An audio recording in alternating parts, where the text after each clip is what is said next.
has a very long legacy in the civil rights movement. Her father was Fred Shuttieworth, a major civil rights leader in the 60s.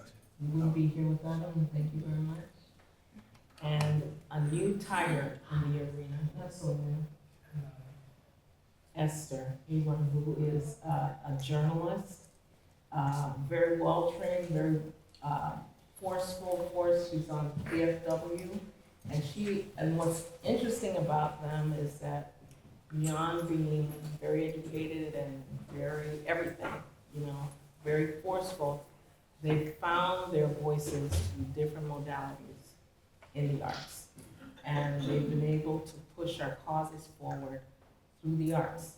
And for them, it is music, it's writing, it's dancing. They'll tell you their stories. And textiles.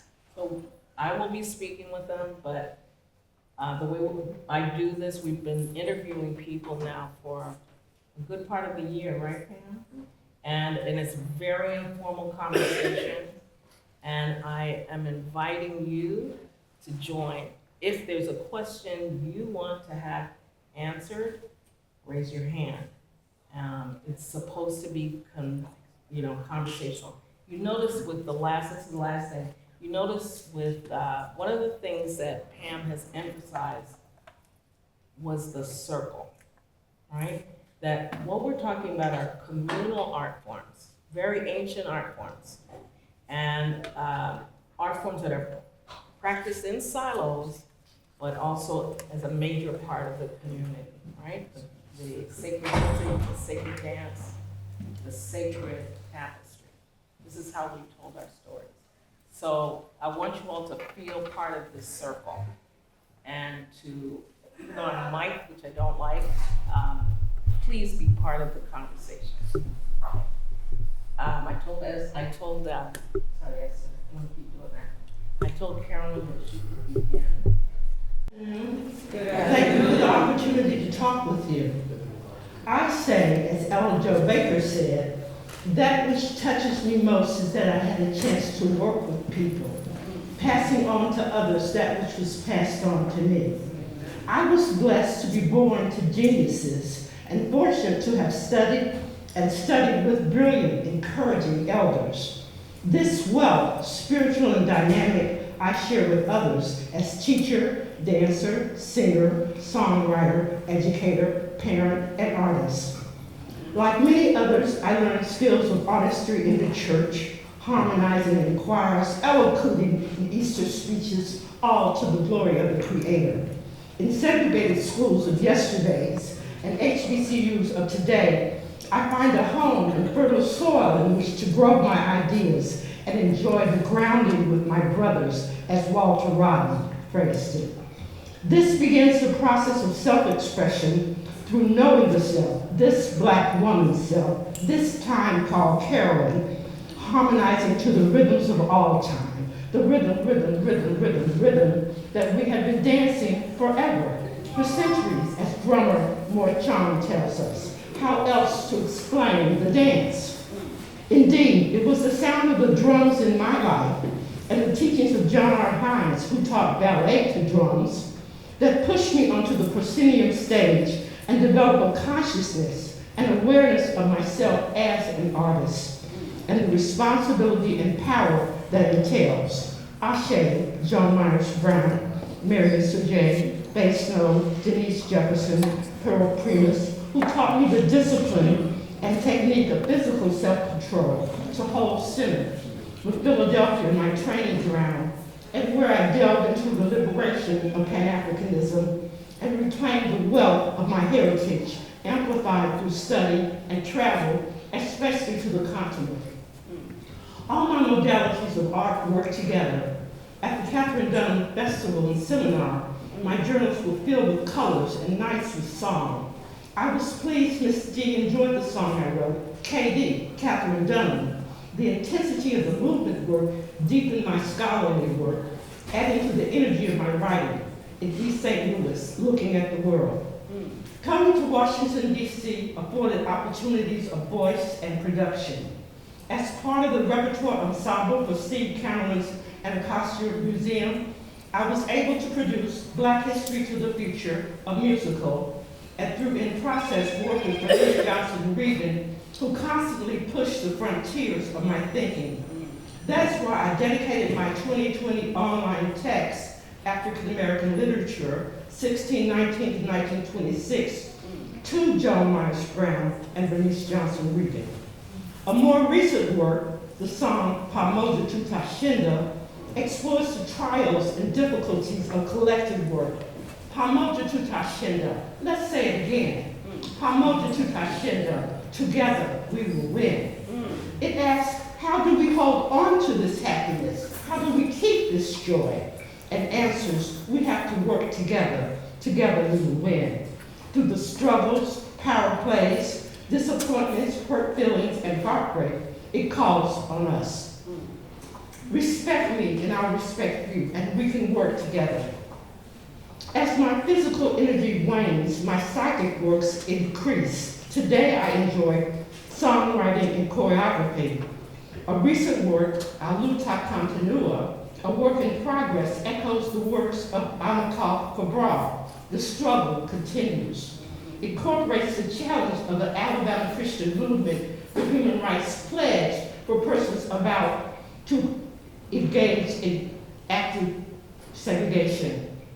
I hereby pledge myself, my person, and my body to the nonviolent movement. Therefore, I will keep the following 10 commandments. 1, meditate daily on the teachings and life of Jesus. 2, remember that the nonviolent movement in Birmingham seeks justice and reconciliation, not victory. 3, walk and talk in a manner of love, for God is love. 4, pray daily to be used by God in order that all men might be free. 5, sacrifice personal wishes in order that all men might be free. 6, observe with both friend and foe the ordinary rules of courtesy. 7, seek to perform regular service for others and for the world. 8, refrain from violence of fist, tongue, or heart. 9, strive to be in good physical, spiritual, and bodily health. 10, follow the directions of the movement and the captain on a demonstration.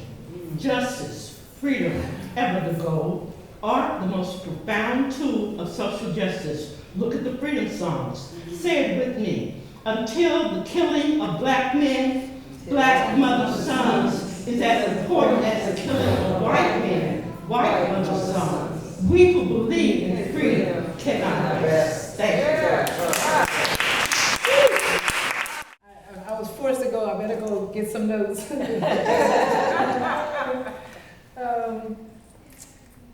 I'm very thankful for everyone who came out today. I didn't have anything formal prepared, but I did an exhibit down at the Anacostia Art Center a few years ago, and I should have. Esther, don't worry. This was supposed to be informal. I know. I just thought that maybe if I have these notes, it might help me through the. Okay. Well, I have a note about a quilt that I made, and I guess I'll use these notes just to talk about my work in general, right? So, my journey as an artist really started as a writer. I would write things we had to say in church, and so I started writing poetry, and so my first expression as an artist was as a writer. I have 3 books of poems and 1 book of film criticism. And the way I guess my artistic path has taken curves and bends over the years is that when I was a teenager and I told my father, I wanted to be a writer. I grew up in a working class family in Philadelphia. My father was a steel worker, my mom was a garment worker. And he was very concerned about his child wanting to be a writer. To him, that meant poverty, just not something that he would want for me. So I told him I thought about it. I said, well, I'm going to be a journalist. And he could relate that to a job. You know, he could relate that to employment, food on the table, you know, a roof over your head. And it's funny he thought that, because actually until Watergate and journalism became more of a kind of a professional, kind of glamorous thing, journalists really struggled. They didn't really make that much money. But my father didn't know that, and you know, compared to what he was used to as a laborer, you know, journalists were probably doing pretty well, right? So anyway, that calmed him, that, you know, assured him that I would have a livelihood. So I think that I focused on journalism in school, but I also took arts classes. So I remember being at University of Southern California, where I went to undergrad, being the only person in like the visual arts class that had never taken a drawing class. And I was working with textiles even then. I was made a collage with textiles. And I did paint and I did do photography, which I continue to do even now, because it just kind of marries with journalism.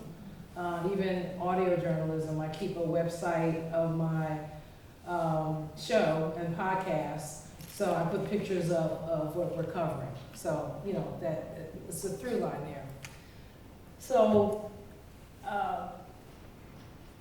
the other thing I would say is that because I was working as a journalist and still writing poetry, it created I was very aware of the fact that in this society, you're not supposed to do like a lot of different things. Like they ask you to focus on one thing, right?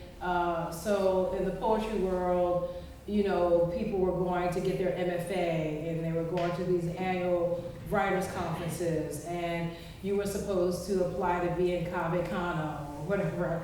And if you were a journalist, you weren't supposed to be writing poems. So I tried to just manage the fact that I wanted to be my own person, and that I didn't want to, you know, fit into these molds of what I was supposed to do. I wanted to be an entire creative person. I wanted to be a creative. And now you hear that language now. People will say, I'm a creative, because they don't want to be pigeonholed into one craft or art or another. So while I was working as a journalist in Wilmington, Delaware, in New York City, here in DC, that was my last kind of corporate journalism job at the Washington Post, and also going on when online blossomed and I was continuing to do work online. I was also writing poems and I was publishing poetry books. And somewhere around 2010, is that right? Yeah, around that time, when I moved here, I was a divorced single parent. I was raising a boy. And around that time, I had to send him to go live with his father. It was just, you know, as my neighbor said, it was either you or him.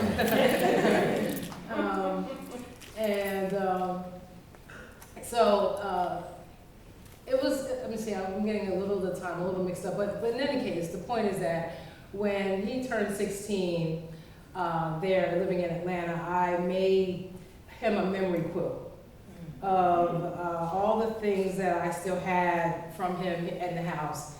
All the cut-off, the bottoms of the cut-off jeans, the cut-off khakis, the cut-off camo, old jerseys, back then when he was growing up. So they have FUBU and Mecca And they had all these brands that people were making for, you know, kind of hip hop brands in the 90s. So I had all these things.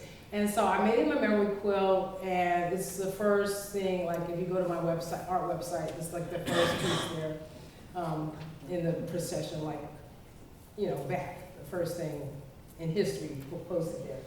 So that really reignited my passion for textile art. And it also made me realize that I preferred reclaimed materials. I preferred denim and work clothes that belong to a person that they use rather than like material you would buy at Joann or something like that. I'm really close with the quilter Ramses based in Los Angeles, and he goes to, I was out there visiting him recently, and he will go to a fabric store or even like upholstery. He uses all kinds of rich fabrics, and I was kind of like watching him, and I got a few snippets of this, but I still prefer going to like a secondhand store. I get reclaimed jeans, I get khakis, I get shirts and jackets, and anything that appeals to me. The piece that's in this show here, the Zong collage, was made from women's clothing, jeans,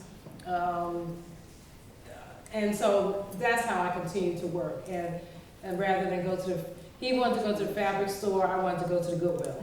So that's how I shop to get the fabric that I enjoy. And so since then, I actually started just doing more art. And Mazi, my son, who I made the quilt for, just came in. I don't want to embarrass you. And so since then, I started to do more art, quilts, collage became less cumbersome for me in terms of the machine, and having a functioning machine that wasn't popping the thread all the time and giving me grief. So sometimes I started to create collage because it was easier. It didn't take away my joy from doing the art. And I was invited to participate in the Mermaid Show. I don't know if you remember it, Cookie, Washington, North Carolina. It's here now. It's here. Silver Spring now. Oh, okay. I just saw this now. And because of that, I thought about what I wanted to do for her show, and I was drawn to the African Yoruba spirit of Olokun. She wanted either a mermaid or any water figures, water figures from our culture. And so some people chose Oshun, some people chose some people did actual mermaids. I chose Olokun, and I started this project that I've been doing ever since, off and on, called Olokun of the Galaxy, where I created figures from denim that represented the spirit of Olokun, the African spirit for the deep ocean. And it meant a lot to me. Olokun, for a lot of us on this side of the Atlantic, Olokun represents the realm that our ancestors passed over in the Middle Passage.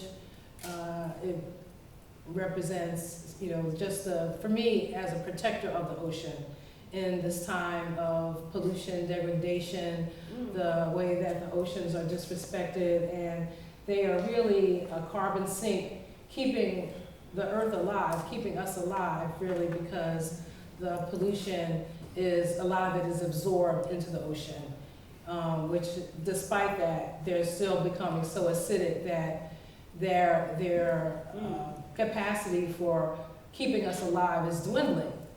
So for that, and when I started doing the project, I would take the dolls out to do talks in the community, and the people in the audience would tell me more things. Like, I learned along the way that the fashion industry is one of the most polluting industries. So the fact that I was using reclaimed materials was also helping the ocean, was also helping the planet. One of the members in the talk, he said, well, you know, denim was one of the first fabrics made from the cotton that our ancestors picked. And this denim that's made, these jeans, is still one of the most popular kind of American products, you know. People in other countries pay a lot for jeans. If you ever travel, you know, if you can put some extra jeans in your bag, people will barter with you for things for some jeans. So anyway, I learned a lot of things about denim and using reclaimed materials. In 2017, I created a book. Well, actually, when I did this show with Cookie, I created a fabric book to go with the installation. I had a quilt, I had dolls, I had some small panels, and I did a fabric book to go with that installation. But in 2017, I kind of expanded the idea of the book to create this book called Olokun of the Galaxy, which takes Olokun from our waters of this planet to anywhere in the galaxy where we've discovered liquid or water. And I created pictures. I used the pictures of the dolls I had at that time and used them to create the book, and just used you know, my own text and created the book then. And so I still have, I reprinted it 3 times, and I have some here today, if you would like to see it. Thank you. Thank you. Wow. What's special about them, and there are many of the artists who are in here, is that they've taken our history and broken it down into small pieces using our traditional arts, right? So how many of you knew about Olokun before she started speaking, and how it relates to what we're doing right now? Also, both of them are available online. Tell them what your website is. Oh, okay. So my online space is Legacy Quilts and Art, and that's like my studio name, Yes. Legacy Quilts and Art. Yeah. And Carolyn Shuttieworth you can hear her singing and reading her material on Southern. Can you tell them a little bit about Southern? Southern Music Research asked my sisters and I to sing in Birmingham. And Birmingham is a good place to be a Shuttieworth. They love my father, and they treat our family like gold. So it's always good to work in Birmingham. So for the Southern Music Research Center, I developed Grab some thrift store belts, measure audio file for the 2020 online textbook I had done for African American literature 1619 to 1926, which included 9 videos to amplify the text and the literature itself. Yes. So if you go online and look for Esther's work, she tells the story of the Middle Passage many times over with these reclaimed, and now think about it, I have to think about it all over again, because it's not only that it's reclaimed objects, it's blue, reclaimed objects, it's indigo, reclaimed objects, and in it she's telling the Zong is a painful story. We picked it because it was just so beautiful. But she's telling a painful story. She's telling several painful stories using her talents as a visual artist and her amazing intellect, right? As a journalist and just as a human being. Same thing with Carolyn. You cannot listen. When I thought I was going to listen to you sing, I wasn't prepared, because she has that old, that song, that voice that takes you back. You don't want, I wanna hear Mariah Carey. I don't wanna hear her doing it because now I have to relate to what's going on. So it's, if you can, go to Esther and immediately go to Carolyn. And this is the journey and how we survived after the journey. And just these two people. Go ahead, Michelle, you had a No, I question. want, Dr. Shuttleworth, what is the website? Because you get. Southern Music Research. Oh, Southern, Music if you Research. put in Carolyn, you have to put in Carolyn Shuttleworth, Southern Music Research, because you'll get another Carolyn. And she don't, she's. Blonde hair, blue eyed Carolyn. Yeah, it's a different Shuttlesworth, but you put in Shuttlesworth family, Okay. and she, was it Steelway? You did one with your family? They did 6 spirituals. Yes, can you tell them? Well, the essay on Yes. Southern Music Research is Beautiful entitled essay. Spirituals Lining Out and Lift Every Voice and Sing. So I discussed 6 spirituals, Still Away, I don't even remember, and Lining Out, which Bernice Johnson Regan taught me that term, where the singer gives a line and the congregation repeats it, as well as Lift Every Voice and Sing, which has to be the most important song written in North America. Amen. It's great. Did you have any questions for them? I'm sorry, we have to move along, but yes, Michelle. Yes, I have 2 questions. We will be, I think you said we will be victorious. What was that saying that you used? Pamoja tutashinda, together we will win. Yes. I'll get it from you later to write that down. Hopefully we get the whole song. Okay, hopefully, thank you. And then, so I was, well, we don't have time for that. But the list of 10 that you gave, can you just talk a little bit more, about where that actually comes from? One of my father's real talent was girding people's emotions to go into battle. Because it was a battle to end segregation. Absolutely. And so Daddy evolved these pledges to train people for activism. Yes. Thank you. Esther, also, can you tell them the story briefly of the song? Yes, the song, the 1781, I believe, that is on display here. It tells the story of a ship carrying enslaved Africans from, I believe, the west coast of Africa to the Americas, and it was one of those ships where the crew, what happened is that there were at least 30 people thrown overboard and murdered because the crew thought they did not have water to make the journey, to finish the journey. And then they, I'm kind of getting my ships mixed up a little bit, but in this case or other cases, the owner of the ship or the person who had purchased these enslaved people would then try to get insurance to cover their lost cargo. And one of these cases, it may have included the Zong, wound up in British court, and where they were denied,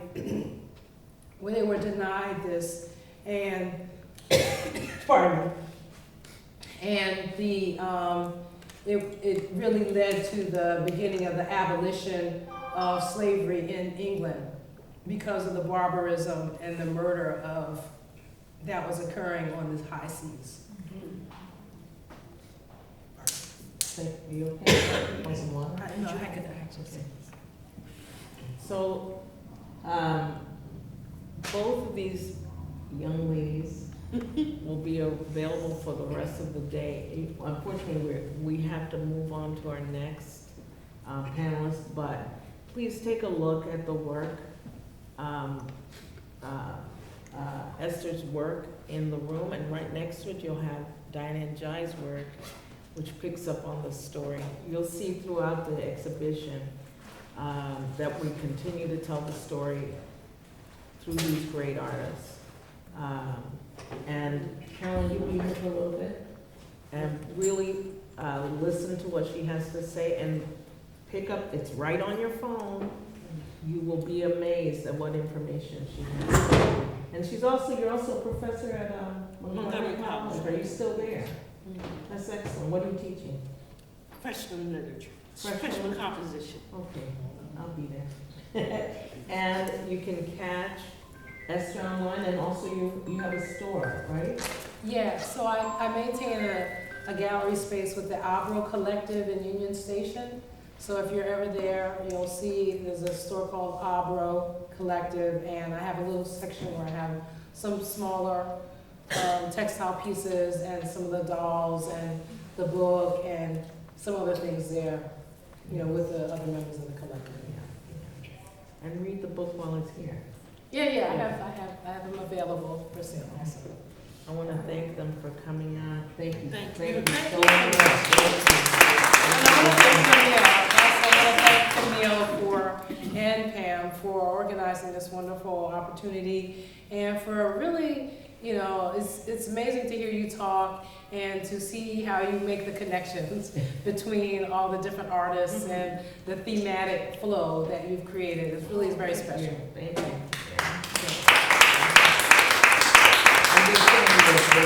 We're part of a great community. In a little bit, we'll have Miss Kimberly Camp. I don't know where she is. Is she in here? I saw her. She's trying to hide. Hi. How's everybody today? Good. So Camila asked me to talk a little bit about my work, and then to quickly address this whole issue of why now we need to wage a fight to save ourselves from being marginalized yet again. And so I thought I would bring It's just the arrows. The arrows on top.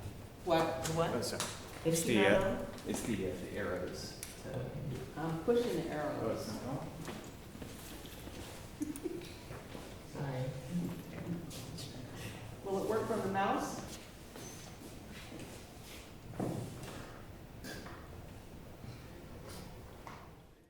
The longest tradition of honoring dolls, even until today. This is a piece from the Dobu, from the Miyagi Prefecture Jomon period.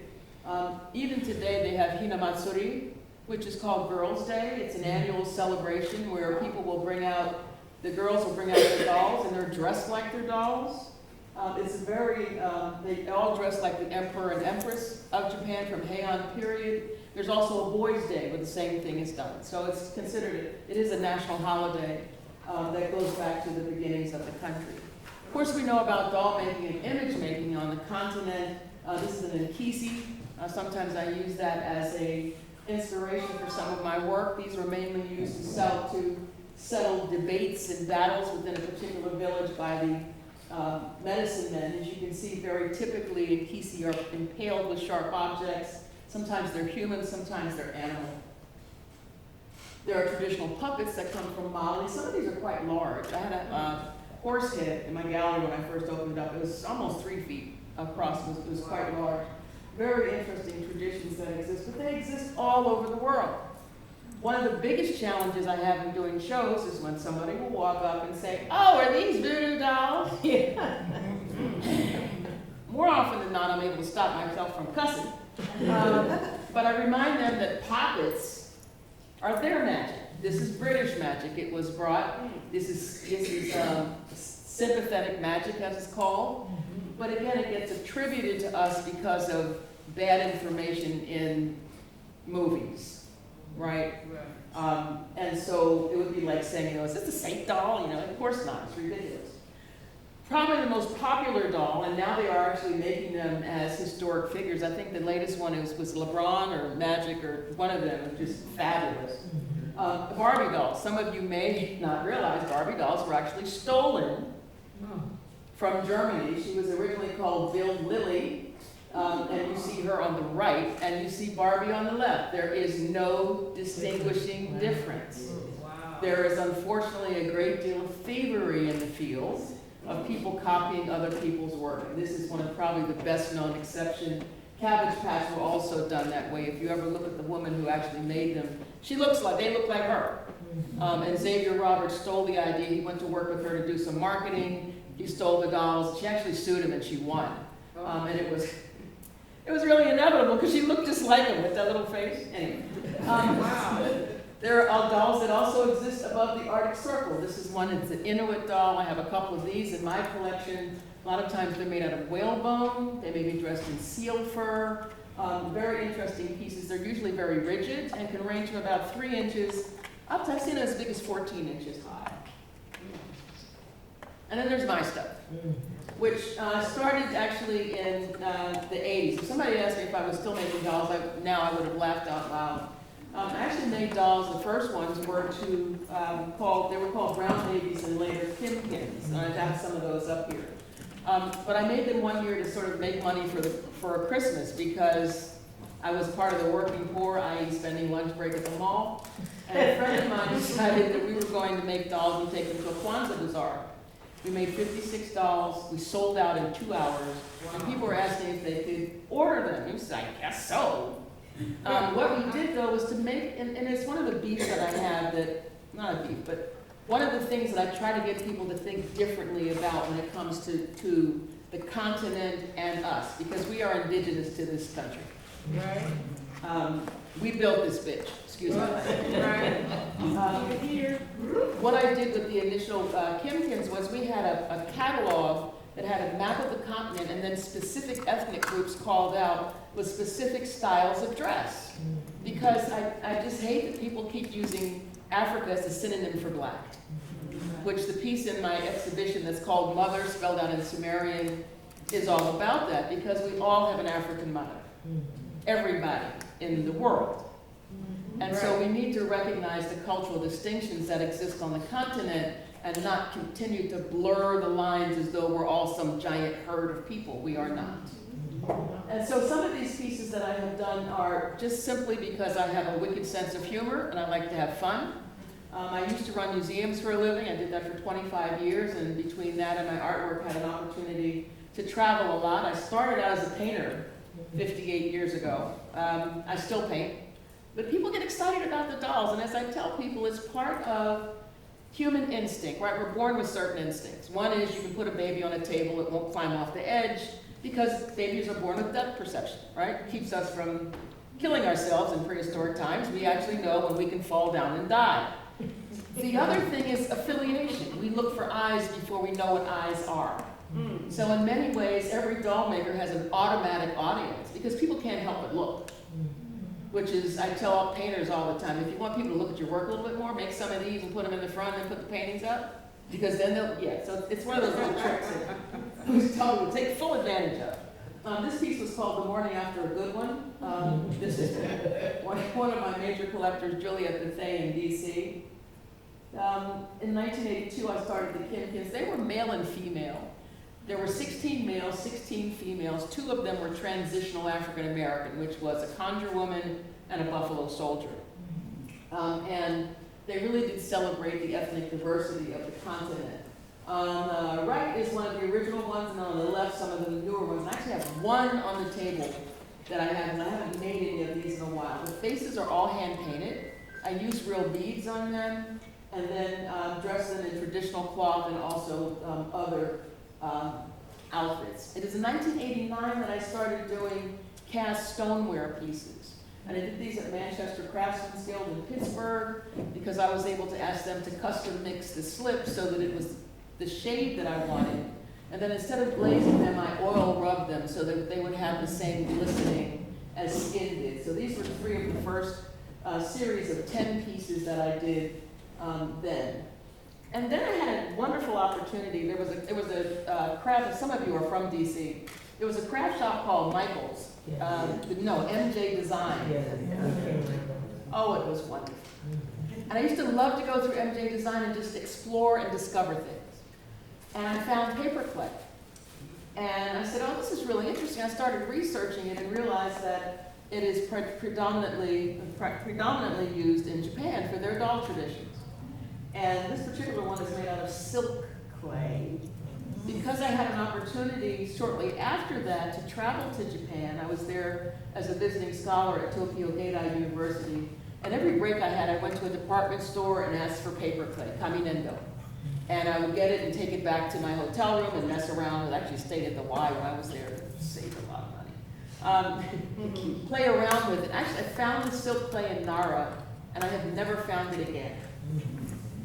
Which goes to also say that a lot of the materials that doll makers use are small batches of things. So sometimes people think, oh, you just go here and you get that and you do this. It's not that easy. As we're making things, we're all constantly scouring for textiles, for adornment, for fibers, for all of the things that we want to put in our work. And so this is one of the early, 1991, called The Hunter, and the head is made out of silk clay.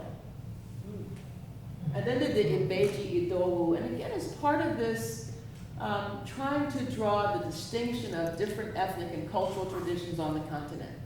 The Ibeji Idowu are Yoruba, the Ibeji are the twins, the Idowu is the child born right after the twins that challenges the luck of the family.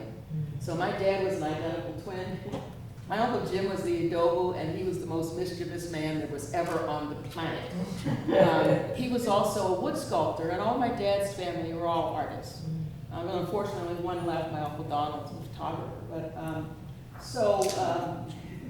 let me tell this quick story.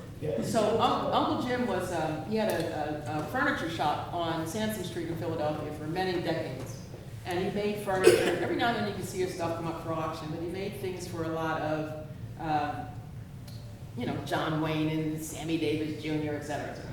So I'd always go by the shop on a Saturday and hang out. My uncle was sitting there one day, and he had this little toy. It was a stick this long, and it had a little tiny hand on one end, and it had a trigger on the other. And he was sitting there laughing his head off. I said, oh, what are you laughing at? He said, hee. I got on the bus this morning, and the bus was crowded. And so I reached this thing through, and I squeezed the hit trigger like that, and tickled this woman's butt. She turned around, slapped the man next to her. He said, you should have seen his face. I said, you drive a Mercedes? What were you doing on that? He said, I did that 3 or 4 more times. I had so much fun. Definitely the Idowu for the family.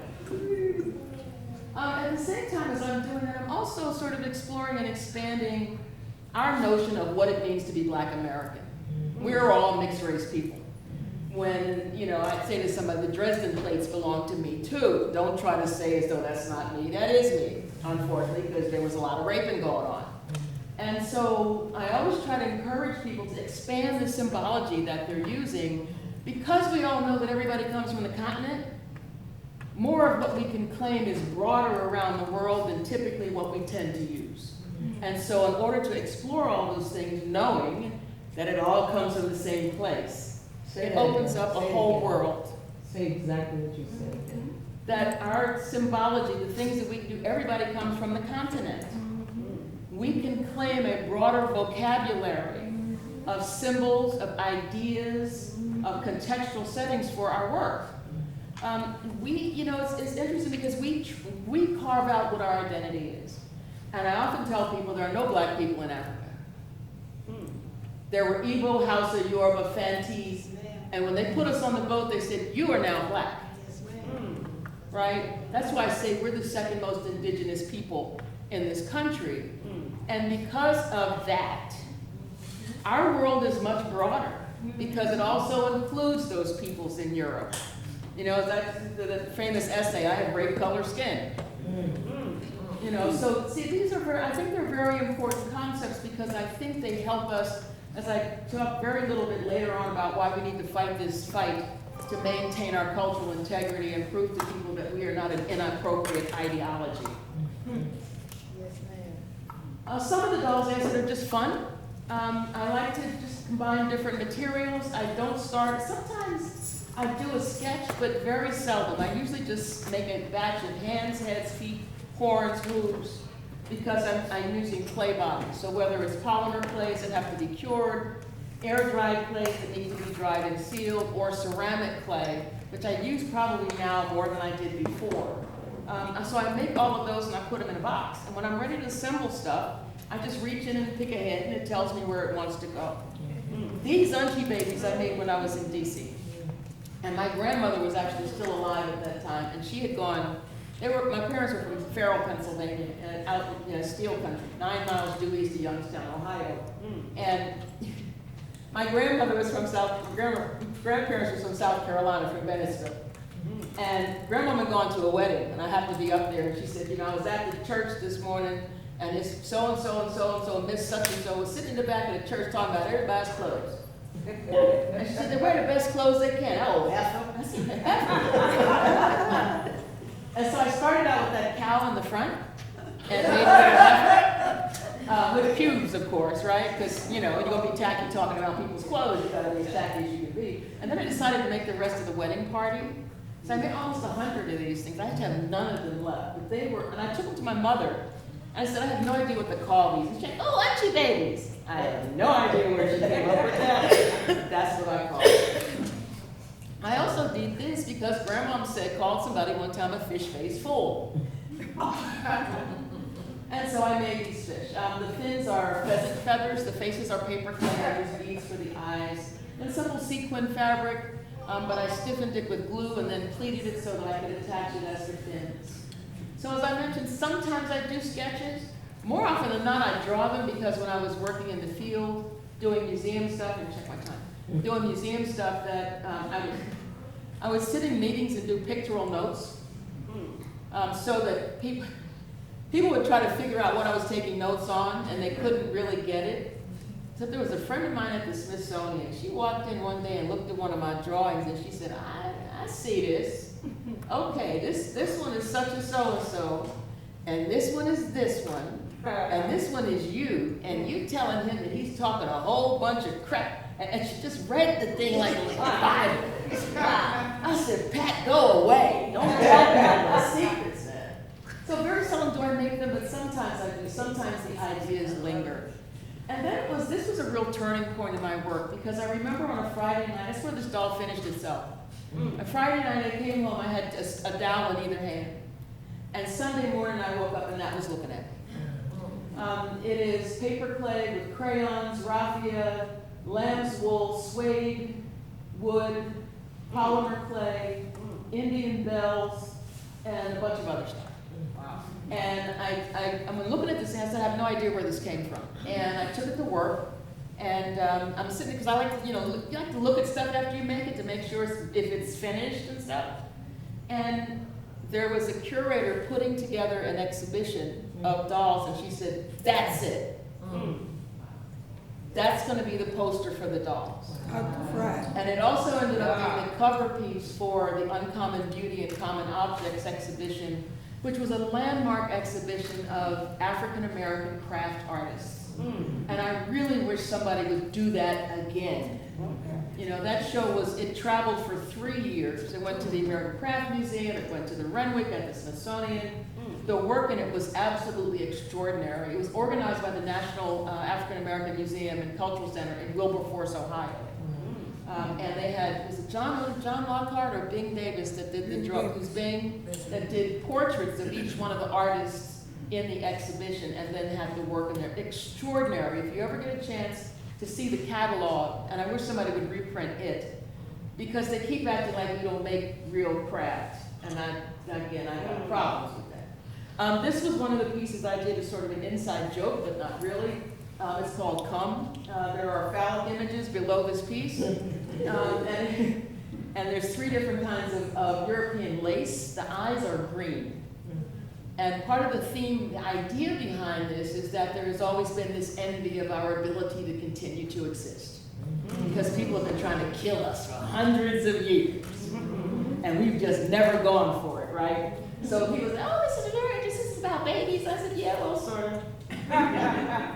Or little pieces that I make sometimes. Now this is sweetie, it's only 10 inches high. It's a rabbit fur with paper clay and leather. These are just some of the pieces, and I'll go through some of these quickly. If you have any questions on them, as I sort of scroll through this, and a couple things I want to say as I get to some of the other ones. But you can see the broad cultural influence in my work. I make what I want, when I want to make it. And no matter how many times people have tried to pigeonhole me into doing work that is specifically identity-based, I say, you do it. I'm going to do what I want. I'm an artist. I get to make whatever I feel, right? So that's sort of what I've been doing for now since the mid-'80s. Faith Ringgold played an instrumental role in me doing dolls. The College Art Association had a meeting in Philadelphia in 80, 82, something like that, and they were having an exhibition of the Women's Caucus for the Arts at Antioch University. And I had been asked to be in the show, Faith was going to be in the show, several other artists. So I took a painting over, and the curator said, I heard you're making dolls, I want a doll. I said, I don't care, I'm in the show, what do I care, right? So I made a pair of dolls, male and female, of course. The largest ones I made, which were 32 inches, that's the best way to steal a photograph for a publication, is to make yours bigger than everybody else's, they'll be in the center. All right. And Faith came and she comes and she said, I love this doll, I want some dolls. And I was tacky enough to have some in a trash bag under the bench at the museum. And so I pulled these things out, and I'm like, I happen to have a whole bag of these here. So she bought all of them. Well, a few months later, she called and said, an editor at Essence Magazine is doing a piece on black dolls, and I told them to call you. Well, a couple weeks later, the editor called, and sure enough, they said, send the pieces up here, we'll do the photo shoot. And I sent the biggest ones I had, and I sent a pair dressed alike, and I said, you can pick one or two, it's up to you. And they ended up being in the center of the photograph, which meant they had to mention me in the story, right? And that sort of then, things sort of took off with those. It was not even a year later, I was doing a show, the Chrysanthemum Festival at Longwood Gardens. And I asked them, I said, why do you want me to be in the Chrysanthemum Festival? They said, well, you use textiles, and textiles are cotton. Oh, okay. So I have a table. My mother's there with me. And there's a guy across the hall that had on Lederhosen. My mother was fascinated with his leather breeches. She could not get enough. So she keeps asking him about these Lederhosen. Well, he comes over and he's like, I really like this work. I said, thank you. He said, if you don't mind, I'd like to tell people I'm at National Geographic World Magazine, and I would really love to tell people about your work. I don't know if they'll do anything or not. You might hear from them, you might never hear from them. But is it okay? I'm like, yeah, sure. Well, a month later, they called and said, how would you like to include your dolls in the magazine? So I then got me into National Geographic World. I actually got beat out of the cover by a panda bear. Oh. I can't argue with that. But that's sort of, so I had all of these amazing sort of magical experiences as I began to do the work. This, by the way, is one of the pieces I did inspired by an Nkisi. I call this my rock and roll Nkisi because though I love all kinds of music, I cannot get into rock and roll. I keep trying. As far as I can get is In-A-Gadda-Da-Vida, and then I'm done. So I did the 9-inch nails, the nails in there, and then there's golden roses for Guns N' Roses, and of course the rocker hairdo and all of that. These two are made from existing porcelain dolls. And so what I did was strip them and repurpose them and sort of reimagine them. One on the right, the Queen of Sorrows. And these are some of the pieces. So after the orangutan's first presidency, I was distressed at the idea that 25% of the continent of Africa had been banned from coming to the United States. Wow. They always talk about the southern border. Okay. That's not what they mean. Okay. He's done it again, by the way. Currently, 25% of the entire continent is banned from coming to the United States. And I wanted to show people that it is the different cultures that come here that make this country a rich country, right? Yeah. I can look around this room and see traditions from all over the world. And so I wanted to highlight that, and I wanted to do an immigration series to go back again to the ideas of drawing a focus on specific ethnic identities on the continent to show we are not a large herd of people. And so it actually took me about 2 years to make a master of heads, hands, and feet. And then send them to a doll mold maker, a slip casting mold maker, to have molds made so that I could make repeats of the pieces and I could dress them accordingly. If you ever want to do that, by the way, there's not that many people that do it. The molds are $600 a piece. Wow. So for one head, it's 3 pieces. Wow. So that gives you a sense of, it's a bit of an investment, but it allows me to not only free sculpt, but also to do slip casting poured porcelain for some of the dolls. And I think most of the ones I have on my table are porcelain pieces. I use a lot of anthropomorphism for a couple of reasons. One is that I really, really, really love animals.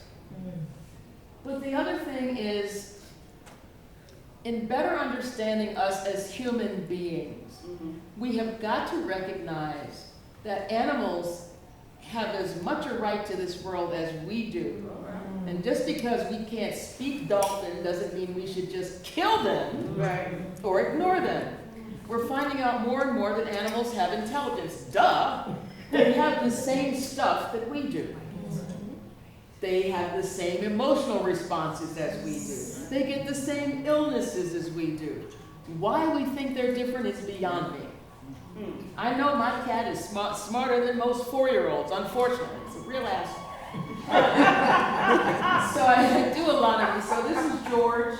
He's made out of faux fur. His head is paper clay. His eyes are onyx. The bell around his neck is from Ghana. And I always tell people he's a goat with very shapely legs. He's a goat with nice calves. Get it? I love George. On the left, a bastet that I made, honoring Egypt. On the right, from one of my friends who looks really amazing in ball gowns, and he always wears these over-the-elbow gloves.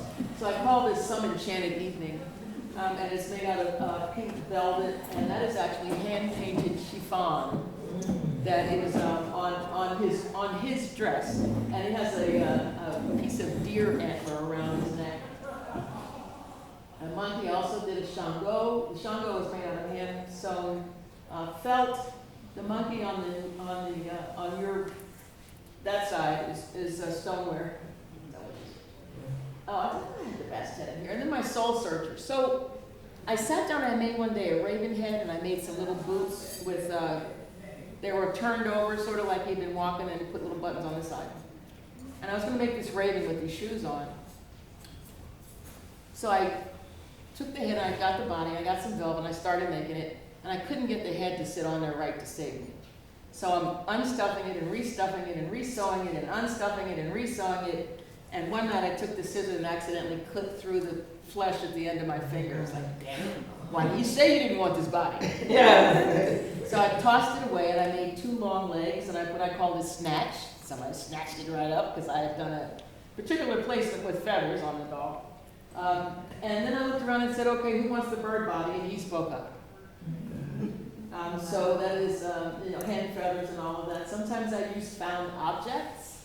The bird on the canopic bird has actually a magnifying glass on top of his head. That's a hand-sculpted falcon skeleton skull with a wild boar tooth around his neck, around his waist rather, with red coral. The right I just used, the round piece actually came from a necklace that I had, and I said, this is an interesting piece, I'll hang on to it. And so I made that one, and that head is stoneware, my pangolin. That one took me the longest to make. She's about this long. I called her Eve.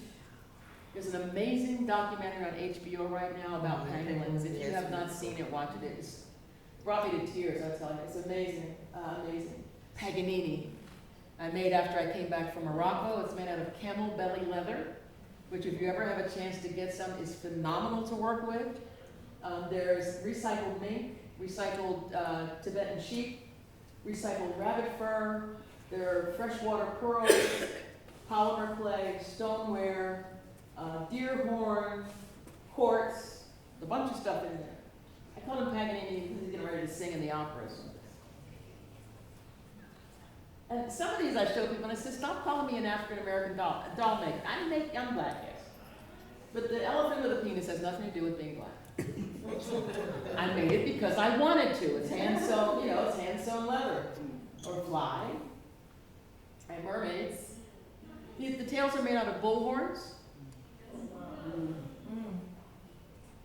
And this is some of the pieces when I finished the master that I sent to the mold maker so he could get an idea of what the prices were, and these are some of the cast pieces in porcelain that I did. So this is part of the immigration series, and I have here 2 of these pieces on the table, which I continue to tell people we need to explore these ideas. I also use a lot of the Orisha because I found out, I found out that I'm like 42% Yoruba, and I'm 44% French-German, again with that raping thing. But I do a lot of the Orisha because I really love to celebrate. And this is my Obatala. This is hand-sculpted stoneware. So sometimes I use the mold, sometimes not. Some of these are pretty big. So, just quickly, this whole idea about symbology in black. I teach a class now at NYU, and I tell my students this, and I can see their eyes swimming around in their heads. Race is a social construct. It does not exist. It was created by Pope Nicholas in 1455 so that he could exploit the Gold Coast of the continent of Africa. So he wrote in a papal bull that it was okay for the Portuguese to rape and enslave, quote-unquote, dark-skinned people. I believe he worded it that way because they were fully aware of the different ethnic groups in the region because all the navigators on their ships were Moors. But by saying dark-skinned people, that gave them license to exploit the Gold Coast.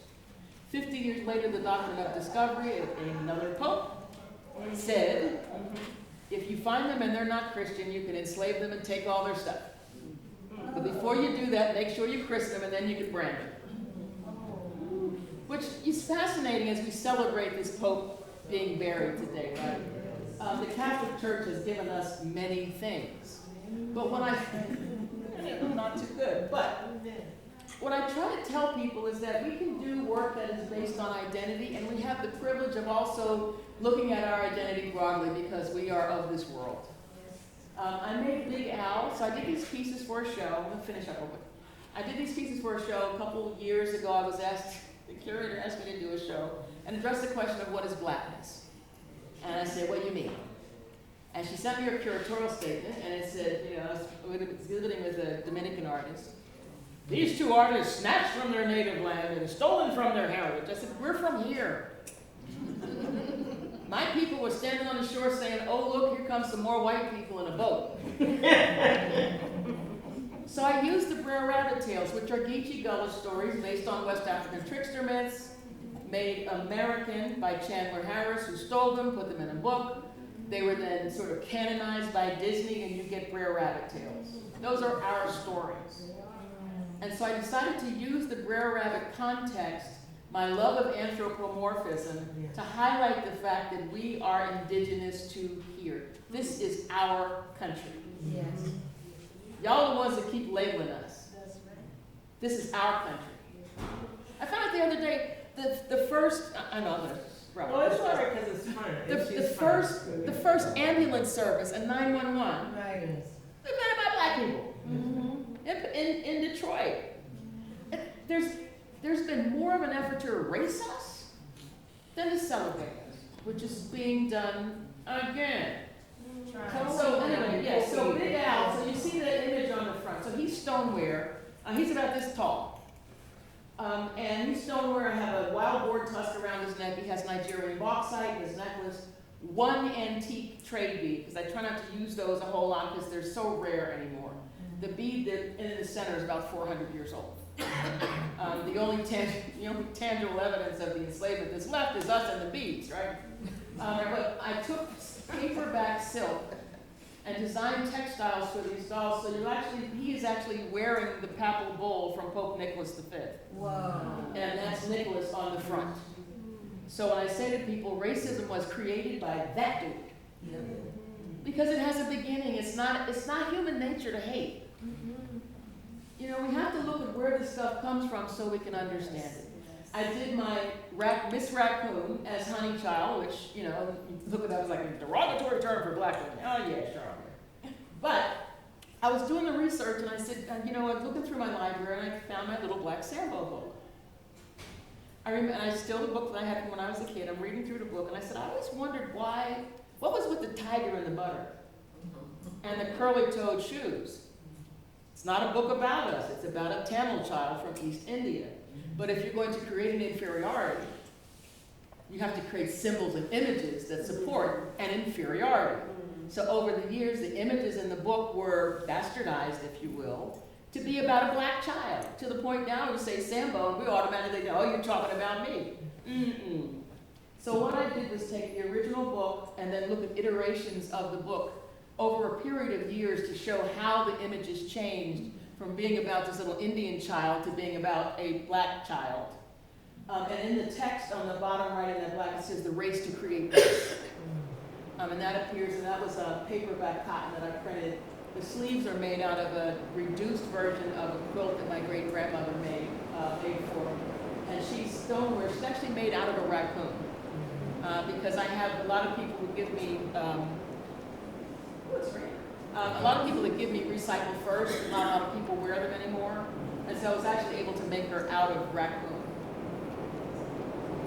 Here's on the left is my Prince Hall Mason and Eastern Star. Prince Hall is the toad, and then the Eastern Star, May is the fox. On the right, Dr. Buzzard, complete with all of his herbs. And on the left, John Henry. John Henry was the first nationally popular ballad in the United States. It was about a black man who died working on the railroad. He was an actual person from New Jersey. John Henry was a contract convict from New Jersey. After emancipation, the enslavement population, black population of prisons grew to 70%. So that you could once again be put into bondage and made to work for free. If you were standing on a corner too long, you looked at somebody too long, etc., that's what you got. In the white is John Henry's actual signature from his contract. So this kind of work, by the way, Paulette Richards, who's one of our, she's a puppeteer. Her puppets are here. She's doing the same work with prisoners in Atlanta, that they're being contracted out. It's slavery. But I wanted to ask you, because we see how much fun she is. She's going to be in that world. Please spend some time talking to her. But I have one more minute, and I want to ask you bonus plus. Yes, please. So Brother Black I made because I got tired of this black-brown thing. Because for everyone enslaved African ones in North America, 7 ones in Mexico, 10 in Brazil, they're blacker than we are. Why do we keep doing that? Yeah. So I looked at the style of enslavement between the Portuguese, Spanish, and the British. The British didn't have one drop roll, which is why physically we look different. These are the things that come into this whole notion of how we actually claim the breadth of our identity and stop letting people pigeonhole us into a particular place, a particular time, and a set of symbols. And so when it comes to this whole notion of fighting back, and we're in a period similar to what happened with the Daughters of the Confederacy, where they decided in the late 1800s, after emancipation and upon the creation of Jim Crow, the best they could do is to erase us, to create a separate narrative of what we claim we're supposed to be. So they not only influence curriculum, they influence textbooks, they put up statues, they coined the phrase lost cause. We're about to go through that again. And the importance, and I remind people, when you're in public school, you learn about free black people. In some ways, I can't blame people for thinking we didn't do anything because nobody gets taught what we have done. It is our responsibility to remind people. I know a lot of people say it's not my responsibility to teach you. If you don't, they're not going to learn. And so particularly now, it is so important to remind people, we built this bitch. Yeah.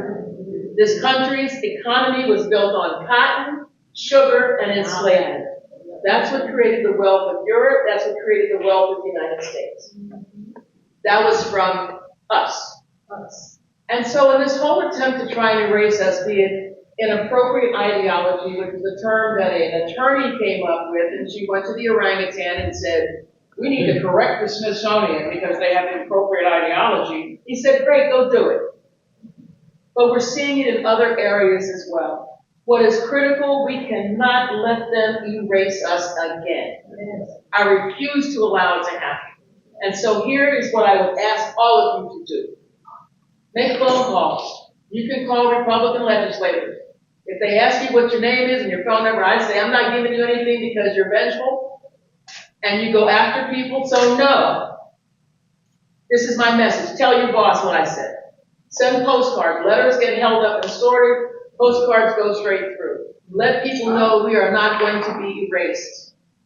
Learn more and tell more. We have to tell our stories. Nobody else is going to do it. And by all means, support our institutions. Yeah. Some of you know I built the Charles Wright Museum in Detroit. I worked in museums for 25 years. And I told people, we open the museum, and I have about a $7 million annual budget. I said, we have to get $10 for every black person in Detroit. It's never going to happen. We have to rely on white audience coming in here to support the organization, or it will not survive. Why is that? Because we don't have as part of our social behavior going into our institutions. If you just said $10 a month, you know, I had a woman come to my gallery last week. There were a group was going out to the museum today from Collinswood. These white people came and said, what do we do about racism? We want you to come tell your stories. I said, no. Y'all talk to yourself about each other's haters. That's where the problem. Talk to each other. You don't want to hear black misery porn. We have to, when we were, trying to put this stuff together, a woman came in and she said, are there other black museums in the United States? She was serious. Yeah. I said, there's over 200. So I gave it to him as a trivia quiz to use on the bus this morning. We have to support our institutions. Yeah. We really don't rely on federal money because we very seldom get it. Right. We also very seldom get money from state and local government. But to survive this, we are going to have to strengthen our institutions. People believe museums more than they believe books, more than they believe teachers. We speak with an incredible authority. Wow. We have to use that authority to get the story out because we will not be erased. All right. I'm done. Thank you.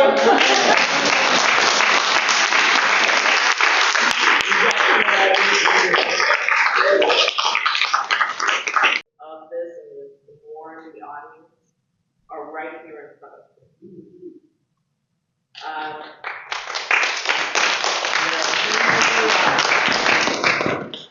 But Dinah and Jai, raise your hand.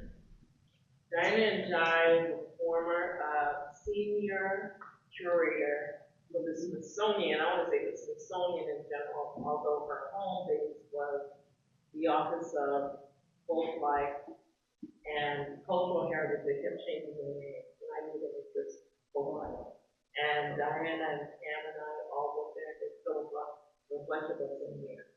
But Diana started this just before she left, the African American Craft Alliance. And one of the big things is to bring attention to the artistry in African American craft. And why is it important? It's because it's our heritage.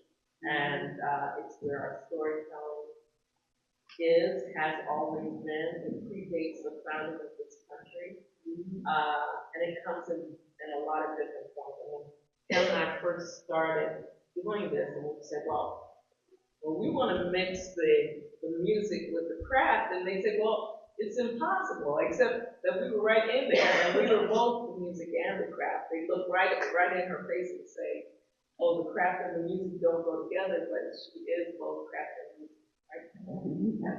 Yeah. So I want Diana to talk, to explain the concept of what the importance of communities of practice, why we have to have them. We have Francine Haskins, I'm sorry, Francine Haskins and Pam have also held together these communities for well over 40 years. And why are these important? And your examples are also here. Sandra Hassan, Gloria, Davis, and Shanti. So, I'm going to let you start. Communities of practice. Oh, me, yeah, okay. I'm still getting over the way that Kimberly just dropped the mic, So, No, so the idea, first of all, I wanted to go to mention something about what Kimberly said is interesting. Reading about, I love what the orangutan and his company wrote. He said, and they say that race is just a concept. Well, they want you to believe that it's a real thing.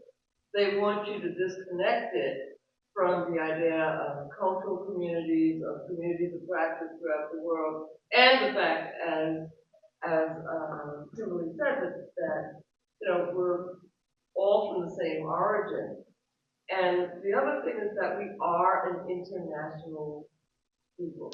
I mean, we all have links everywhere, everywhere. And you scratch the surface, and again, the United States as we know it would not be around if it hadn't been for ancestors who not only gave did work with their hands, but also brought a lot of the intellectual expertise, the crops, all of the things that we brought. In fact, our good friend, Vera, always said, we were brought to the United States as consultants, and then they forgot to pay us. So that is very true. So the African American Craft Alliance got started during the pandemic when we realized, in terms of the pivoting that was taking place, that we could connect nationally and internationally through Zoom. By the way, and I don't remember her name, but the person who invented Zoom was an African American woman. Wow. And I just learned that. So, I mean, so many things that we use, that we associate with the Silicon Valley folks that don't look, African American or anything like that. So many of these things were created, through all of this brilliance. A lot of which is in this room, so I had at Folk Life come across a woman who had written a textbook. It was supposed to be the definitive textbook on craft in America.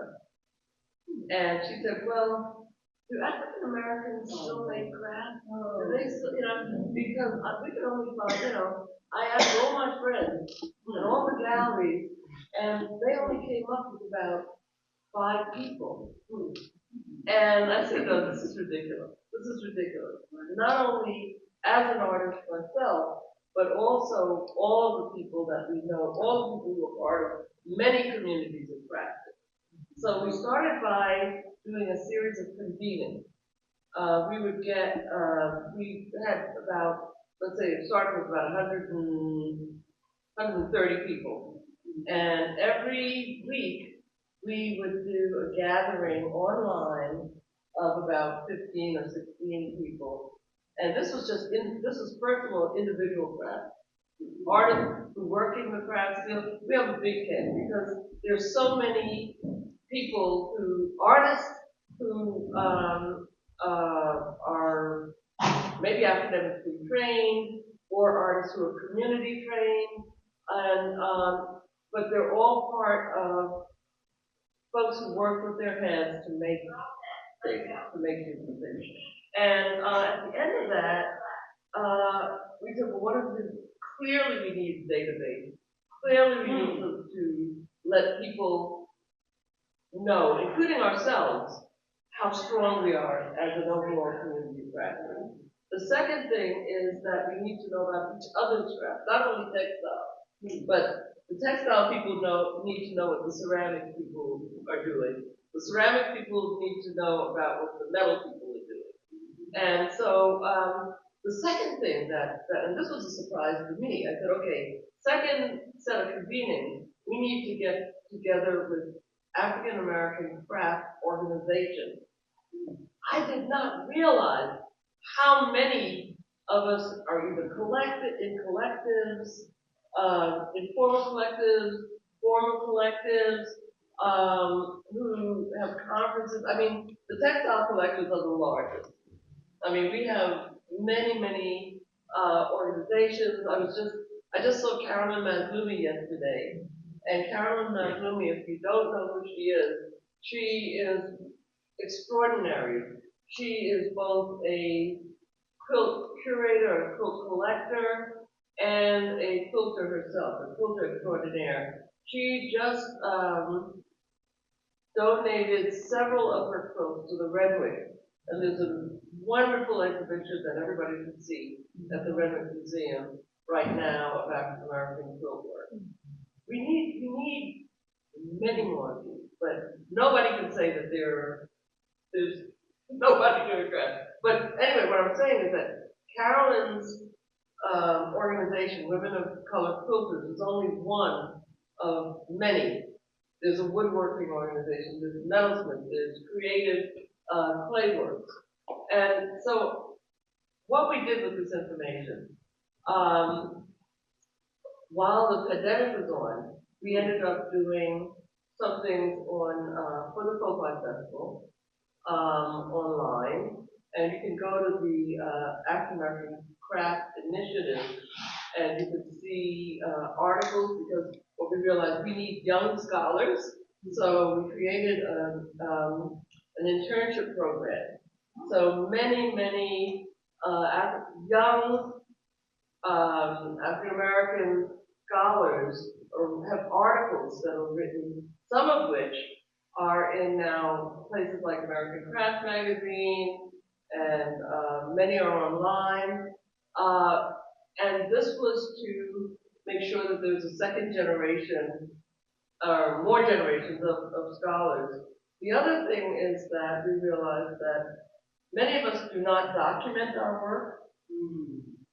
Major thing that we need to do. What Kimberly kept was talking about, making sure that we are in the records, that we're in all, that we keep records for ourselves, that we're also in the national records. So working with the Craft Emergency Relief Fund, we created a toolkit and a series of programs with museums around the country to be able to work with them. First of all, to create internship programs of younger artists, scholars working with older artist craft people to make sure that the work is documented. And so City Lore, where the Camila's exhibition, well, the exhibition, The Calling, was, we were worked with Mind Builders, a venerable organization for young cultural documentarians, to make sure that they had that, that they were covering that. And so most recently, and then I'll stop, most recently we, so I was leaving the Smithsonian and they said, okay, we're gonna have to sunset the project. But through lots of conversations, we ended up in a relationship with the Folk Educational Alliance of America, which is an interesting institution. It was formed, inspired by the Danish folk schools. And it was the people of Denmark had been going through various occupations and so on, and they wanted to make sure that their heritage was safe. So the same thing that we're looking at. So they formed these schools that where young people could come in and learn, teachers could learn more about preserving craft skills and so on. The concept came to the United States, and one of the places it went was Highlander, which many of you know is also a very important political, social, and cultural organization that also teaches craft as part of it, and song. Another place is the Johnson Campbell School, which was dealing basically with Euro-American Appalachian traditions. we partnered with them, and so for the past 3 years, we've been working to do various programs. Many of the people here, looking at Elaine, you went up as the first one to really observe. We were participant observers. And I'm talking about the communities of practice because we were participant observers to see how these folk schools work. The second year, we had folks go up. I don't know what we did. We did planning meetings. We had folks go up and as a new artist residency. So, let me see, Julie Dixon Thompson, Camila, and I went up. And then finally this year, we had a planning meeting and many folks, Mr. Green, Eugene Green, many of the folks here went up to talk about what would be the future. How can we consolidate? How can we form a network that links those of us who make things in a much larger and continuous grouping so that our communities of practice are not only networked, but they're linked. And it's part of the work that we need to do, responding to, again, what Kimberly laid out so well for us, in terms of making sure that we are not erased, we're not forgotten, and a great thing is that we do not have to rely on government funds. We had government funds, they're gone, but this in a way is, I hate to say it, in some ways it's a good thing, because it means that we are relying on what we have, and I think a large we, to use our resources to create. And to use our resources, not only funding resources, but also there are ways that we can link up that don't cost much. Right. And so these are all strategies. It's spiritual maroonage. It's taking what we did, just like the Maroons did. We are using what we have to create, and to continue our work, and to inform and to educate. Thank you.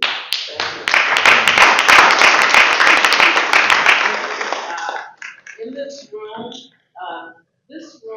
is based on the social justice work that it processed. It was inspired by the work that you all have done.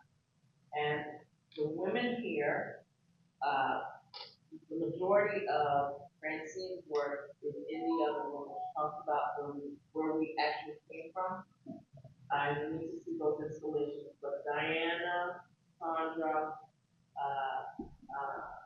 Gloria, and Shanti are the quilters in this room, and textile artists. Diana, Black Girl, Black Doll, Black Girl, White Doll, that deals with identity. That's by Diana. Hands Up, which killed me. This is how I met Gloria. When you discover an artist for yourself, you're bonded for life. That's by Gloria, and that is a dedication to Trayvon. It started out. I'll go ahead. Okay, and also Letitia, the first Black woman to own property in Oregon. This, you can tell what it is, The Movement by Sandra Hassan, and she has captured all of the major events in the civil rights movement. South Africa, behind her, and Shanti Davis did Sisters behind her. Sisterhood. Is it sister to sisterhood? I go back and forth.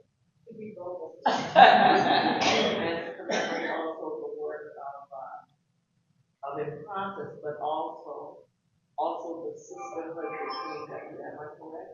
So each of them, when they're each going to talk about what they do, and then Francine and Haskins did two big installations in the other room, chronicle of the Great Migration and the education of our African American.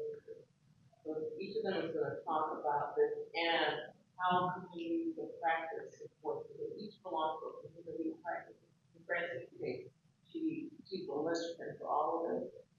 And she has started her own informal, but very very effective. None of this would be up there if I hadn't had. So go ahead, Shanti, you want to talk about your stuff there? I got you. No, I am gonna go there. But yours is fast. Okay, y'all put this easy. Yeah. Okay. I went through the process, and I left the process after I went through. Creativity, you know, to do something. So I remember Sandy, who was with me in the process for the book. So I called Sandy up one day. I said, Sandy, there's an idea. I'm take time to make a book, and it was going like that. So Sandy was the one who taught me how to support, and I got involved in it and really took it off the basis. And I don't have, Camila asked me to bring quotes. I don't have any, I have a lot of time. That's right. But this is what I call a top. Because once you make the top, like, okay, next, what's next? And this is what we call a top and not finished yet. Once I sandwich it together, then we can put it. And I like color. I don't know the right colors. And so this is what I call the top, and I hand pull. Machine stitch for hand pull. And the quilt out here I call sisterhood. Was how I came across the process, because when I came back home from school, I was looking for sisterhood. My friends were still away in school, when I came back. So I started with this was the first style course. And like I said, we're all different complexion sizes, hair, whatever. This is the first one that I made, which was started off with this. And I was talking about it, and like, hold on. But that's one of the first quotes that I ever made. And learn how to point the quarter inch, so point inch, point to point, this is the first one that I made. That is the and this was the second one. I was so busy trying to make points, and math. Then I learned that I have to point. Because in history back then, with slavery time, they would have the women, you have to match that point, take moves and sew back together and point together. So when I came across this, I said, I don't have to point. This is the second one that I made. Again, I love colors.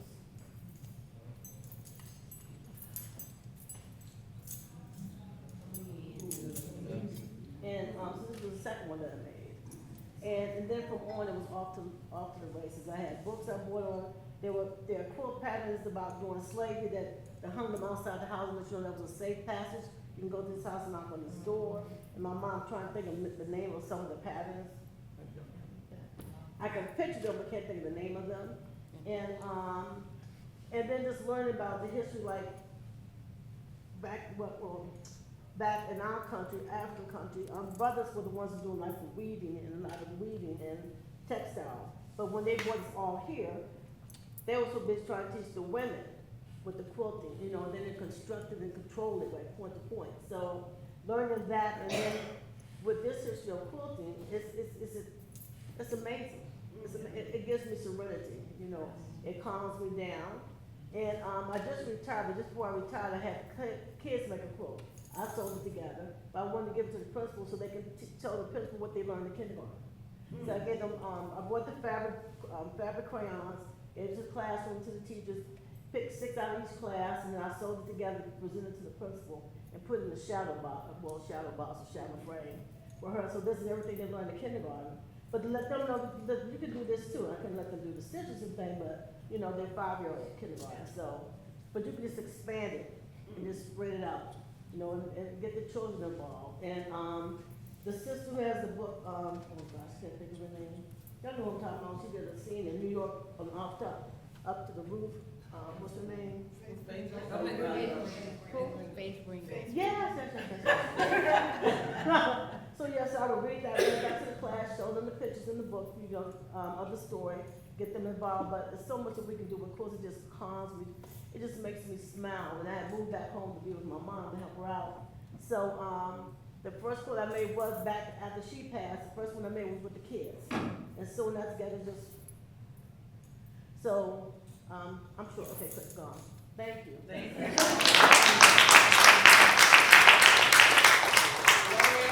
Gloria, you want to go? I want to thank you. I'm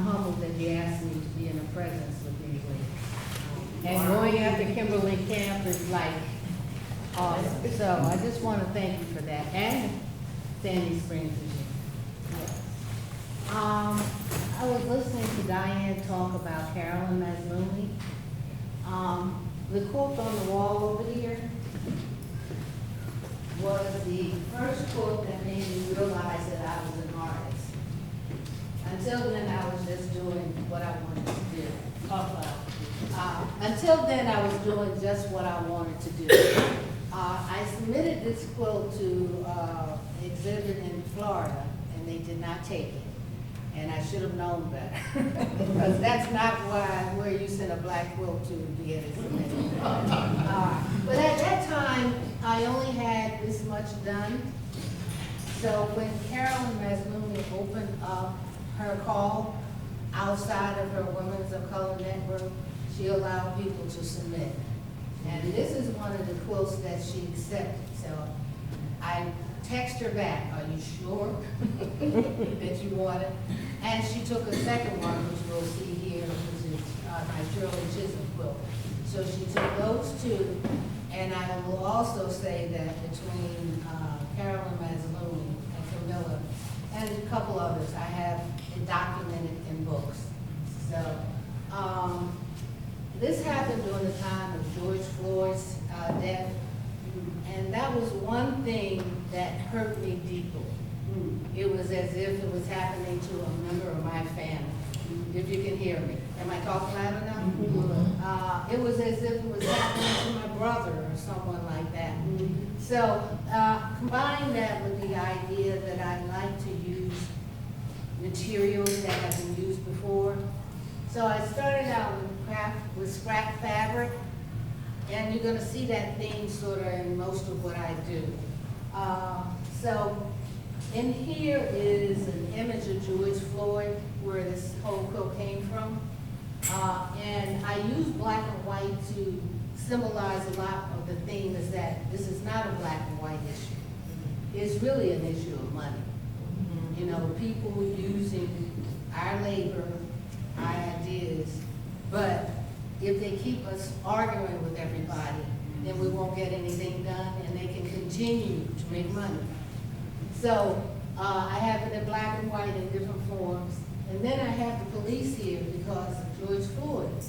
They used the police to kill a lot of our people. And we don't know how many people have been killed. So here's a black woman. Here's a child and a black guy with a bald head. I used a dishcloth for the beard. And of course I have here a casket because Floyd was killed. And I like to do a combination of hand embroidery as well. So that's the first one that I got started with. I don't know how this works. Oh, okay, there it goes. How do I go back? Down, Shirley. Okay, this was a stolen photo. I saw it, I did that. That's a baby in the back. I didn't even know that this Oh, it is. I saw this in the book and I said, where did that come from? Where was it? Yeah, David's house. Oh, okay, this is the George Floyd quilt that I just discussed. And this is Shirley, which is not a good image of her. I think I showed a close-up. No, I didn't. No. There's a close-up of her face. But what it does is it's about her personality. And you'll see the scrap fabrics again. Because one of my concerns is with the environment itself. But it tells a story about Shirley. Everybody knows about the chair. If they don't invite you, bring a chair. And she said that her being a black person was not as a holdback as being a woman. And I never thought about that until I realized that sometimes I'm having a conversation with somebody and this guy next to me says the same thing. And when he says it, then it's important, you know. So I Shirley, as a child, was a leader anyway. You know, she would tell the big girls that were 8 and 9 and she was 5 what to do, to sit down or whatever. So she already had that leadership quality. And the fabric under there shows children. And she's on the Constitution, which says we the people. Are we the people or are they the people? You know, it doesn't really, the Constitution was not really written for us in the very beginning. You know, it's what was written for considering us not being people. So there are certain aspects that she was a strong woman. I use the Adinkra symbol of beauty for the comb. So I try to use things that relate to the person prior to doing the appliques or things like that. This piece is because I was asked to do exhibit, and the exhibit was a quilt. So what you'll see is I had sculpted the face out of ceramic, and I could not just have a ceramic face, so, and I used found objects. So those are baskets that I found at the thrift shop, and the background was my tablecloth. So even it's not safe. My problem had been that I learned to do so many things along the way that I wasn't sure that I would have an identity as an artist. There are certain people that you see a piece that you know, like Barbara Bell. You know her work when you see it. But mine is so varied that you may not know what it is. So I sculpted the face several years ago, and it just came to me. Being an artist that I don't plan my work, I just let it develop, and it was laying on the tablecloth. So now I don't have a tablecloth.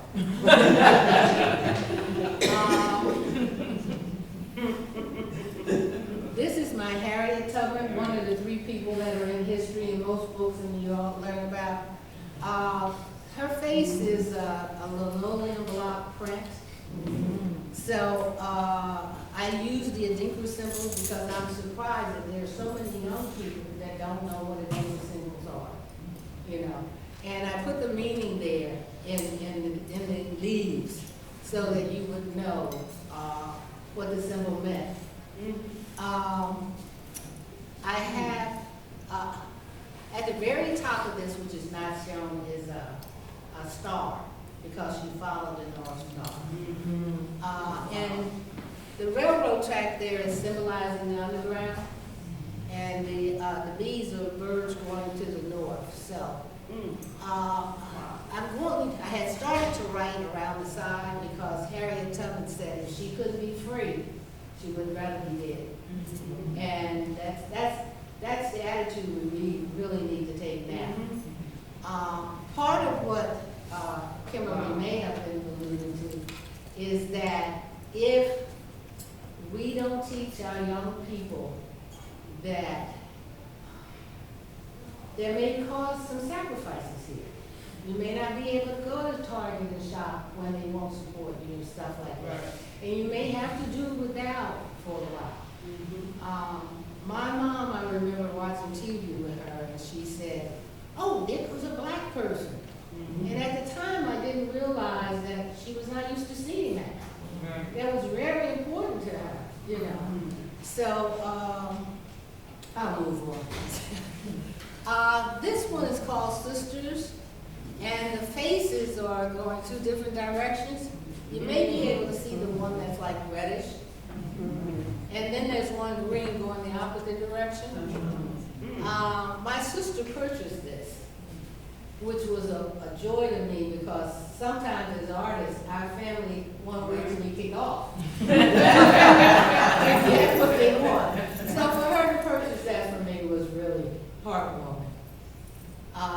This one is one of my latest, and it was something that came together in an hour.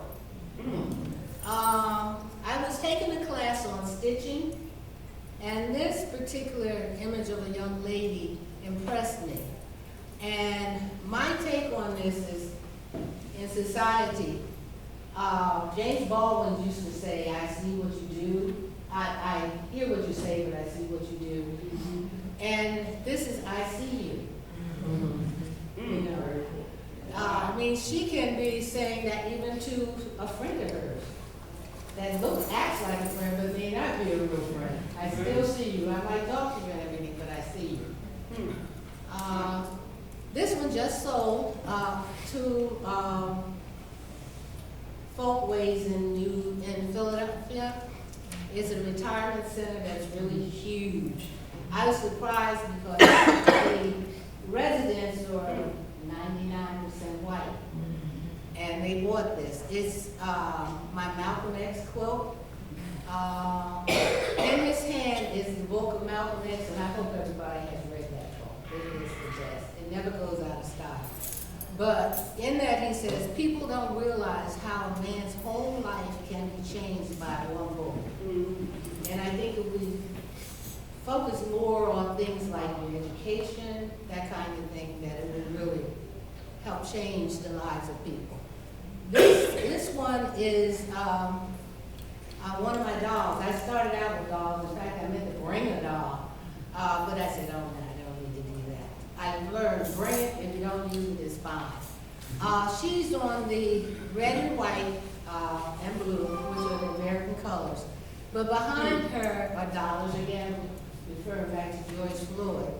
It's not your color, it's money again. And the amendments are, you know, when they abolish slavery and that naturalized citizens and that kind of thing. This is the one that just, again, there's some things that come to me in a short step.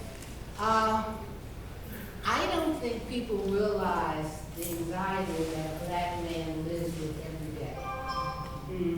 And I think this shows that emotion. You know, that he's going through life doing what he thinks he has to, but it's always clouded, that he may not be able to be what he wants to be. Around it is the cowrie shells, which is our version of money from Africa. The frame I found, and one of the things that happens with my art is I don't know how I'm going to put it together. So I ended up with a cabinet maker who's leveled out the frame because I found it. And on the back, the gray part, that's board that you would put in a shower to make it waterproof. Yes. Behind the tile. So this one is particularly, I think it's striking. And it was one of those pieces. Every once in a while, you make a piece that you smile at, that you know that it's complete. And that's one of those pieces that I know was complete. I think that's the last one. I think that's it. Thank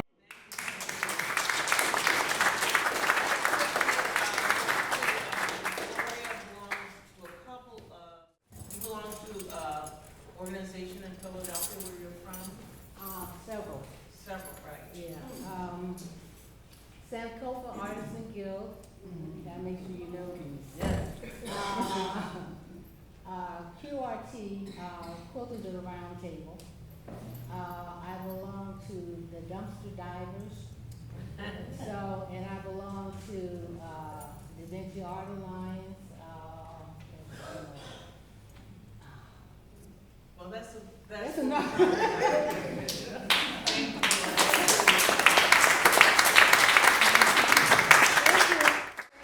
Next, Francine, our community of practice. Yeah, I don't have the power to it. I always bring a sample of what I do. And I brought her, the second grader, which is why I do what I do, because I grew up in second grade, Washington, D.C., and I couldn't see myself in dolls or anything else. So this is why I do the art. I started this journey with Camila in 2019 with the folklore. I think it was folklore. 2018. Folklore. It was 19. It was 19. I'm sorry. It was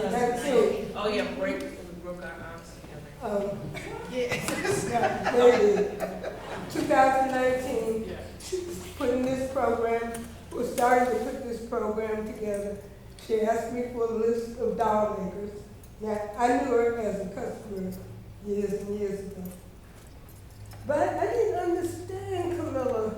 I do now. And she operates one brain, and she's thinking and talking, but it doesn't get over to you.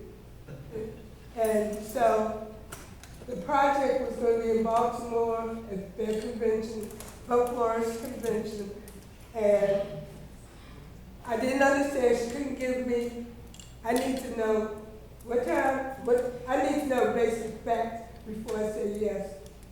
She couldn't do that, but she asked me what I was thinking and how I was thinking. And I told her, and then she said, well, can I use it in a PowerPoint? And by that time I was so frustrated, I said, oh, I'll just do it anyhow. And that's when I got on this horse and buggy ride with Camila. We did that. I met Kabibi. We, Again. No, that was the Remet. Remet, yeah, because she was on my mailing list back in the day too. So we set up, we did a talk, everybody did a talk. And the people from someone from Library of Congress was there, and we were invited to come and do the same thing. So I'm like, oh, it's not too bad hanging out with her. So we went, we did Black History Month program, and we did that, and that's when I brought the little girl, but there were a few more artists, doll artists there, and from that, each time we did that, that was just before COVID shut us down. That was like February before COVID shut us down. But I've been hanging with her until she said, we're going to do a show in Baltimore at the Douglas Myers. Okay. That was our first iteration of the show you see now. The artist list has grown from maybe 12 to 30. I mean, it's grown, and the pieces have grown. Talking to Kabibi, she was just asking me what I thought about the doll making. And I said, I wanted to see large-scale doll with all the different artists as if they were in a city. And that's how the piece on the wall back there has evolved from Baltimore. Village to a city. Right? From the village to the Carolyn in New York to here. We're going to go somewhere else, you have to believe. But the story that Camila is telling has gotten bigger, not bigger, but each time she's telling more and more of the story. So I've always belonged to communities, and that a collective community. I didn't even know myself, but I work by myself, but I work better when I'm with all these people. We've known each other for 30, 40 years. We've been in and out of our lives, and this is the wonderful thing that you see. I had an absolutely wonderful time in North Carolina, the mountains of North Carolina, teaching, learning, doing morning songs, doing dance, riding in the van for 12 hours, legs folded up. It's taken me a week to know who I am again. But in doing that, I guess you have preconceived ideas of people when you go places. And the people, they were so welcoming. You would have done, we were superstars. Well, I mean, they drove us everywhere. They did everything that we needed. Anything we needed, they were there. The participants in the different classes, they were wonderful. We were family style. We just kind of got to know that our stories are the same story. And I had 3 students in a large room. I loved it. I mean, with 2 days, they created a dog. And one of the ladies said she felt like that was a safe space. They talked about everything. They talked about, what's his name? Roman, whatever. They talked about They talked about everything. And they said, you know, this is a safe space. And they were white. I had 2 white students and Julie, my buddy. But the joy that they saw when they made their doll, it's like hugging a baby, and they hugged me. The other nice thing is that 3 different people that I didn't know donated fabric to me, to the doll workshop, and it was good. So collective, community, you know, we don't do this alone, even though sometimes people think we do things alone. We don't do things alone. We're all connected by something. So I'm cutting it short because I've been talking the last week or so. Thank you.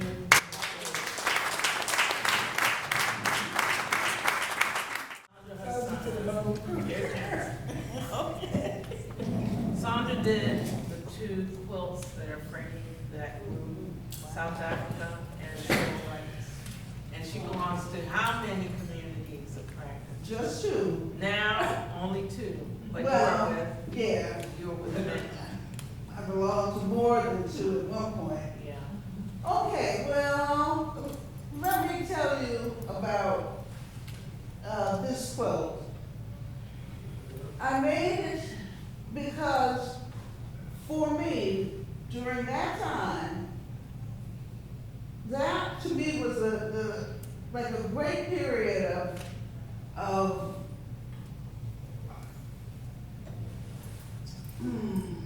what can I say, advocacy and activism, you know. And so when I made these quilts, several years after that period, several decades after that period, I wanted my kids to know about that time because they didn't live that time. My kids and my grandkids, you know, they lived just another time altogether. And so, yeah. Most of you can probably recognize, I mean, obviously the Million Man March was not during the time, was not in the 60s and the late 50s. But at any rate, I stuck it in there, you know, because it was important. In the bottom corner, there's a little bit of writing, and that writing talks about the March on Washington, and you know how I was a marshal. There are other people here who may have been marshals, and I was stationed far away from the whole staging area. Now I was 17, and I was skinny. I mean, you know, skinny. And I was so pissed off that they moved me so far away from the staging area, I didn't get to see, you know. But my job was to move people from one marshal to another marshal on the way to the reflecting pool.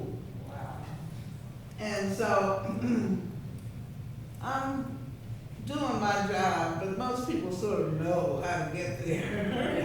But I'm, nevertheless, and all of a sudden, gosh, Malcolm X comes walking up.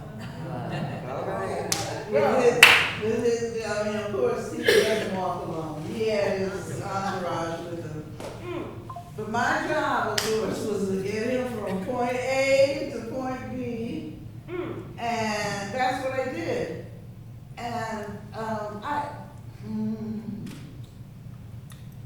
I felt that I was in the presence of greatness. I mean, I don't want that to sound cheesy or anything, but it is really true. There was something about the man. And I was so impressed that I started going to Muhammad's mosque, number 4 on New Jersey Avenue, or around New Jersey Avenue. And I withdrew from that because I didn't like the separation of the men and the women and what women, you know, they're cooking and, you know, well, at any rate, so that wasn't entirely my thing. Okay, so, and I also wanted the kids to know each of those acronyms, you know? What is, ask the audience, what is SNCC?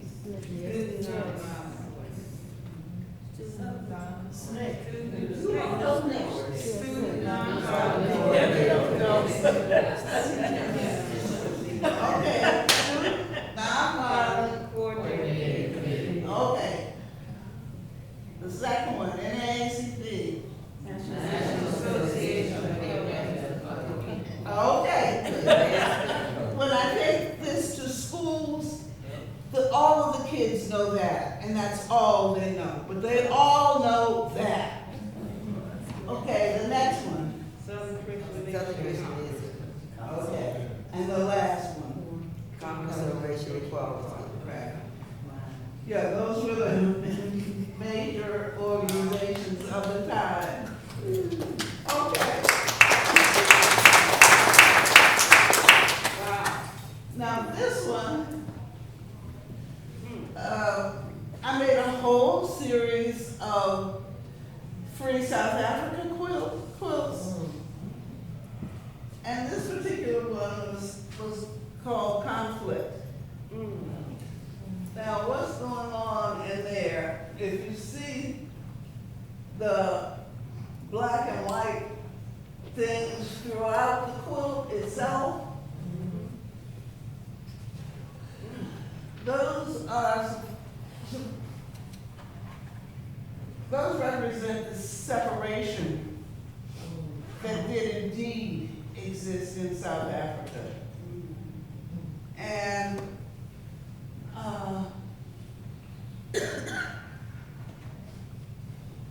the first border, in my mind, you know, kind of a youngster's mind, that was to symbolize that we could, you know, can't we all get along? You know, we can live together, black and white. You know, we can really do it. And that's really the body of this quilt. My PowerPoint, which I don't know what happened to it, it's in there.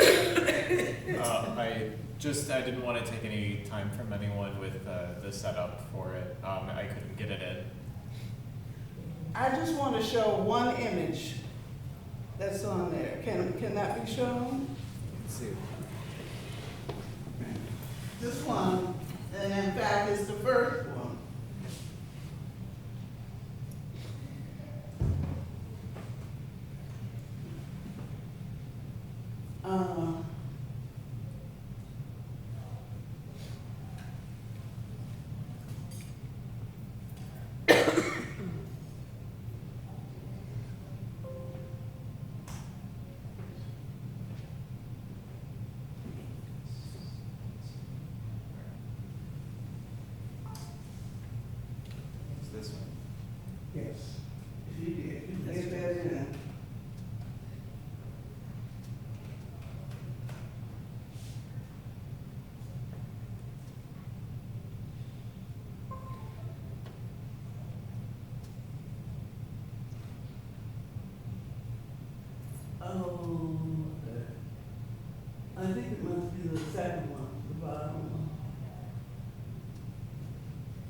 the only one that I will show. There are many, many more in here, but this is it. That's my grandfather. Wow. A lot of people think that slavery was a long, long time ago. Well, this is my grandfather. And he was born in 1864. Okay. The rest of, I never knew whether his mother was enslaved, but I assume she was. Now, he came out of that and grew up to be a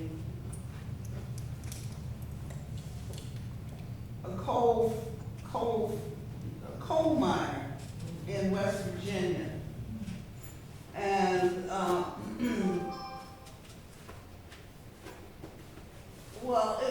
I don't know, you can tell by his face. It reminds me of your image, your clay image of the face. He went through a lot. And, as did a lot of our parents, our fathers. He died before I was born, so I never got to meet him. But he sits on my left shoulder.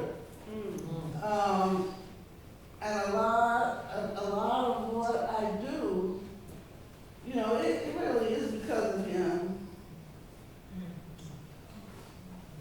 Okay, I'm not gonna, we've been sitting for a long, long, long time, so I'm not gonna show anymore. That's very touching. I want to thank you guys. This group and our illustrious sisters in the back have really anchored, and Mr. Green, by the way, raise your hand, Mr. Green.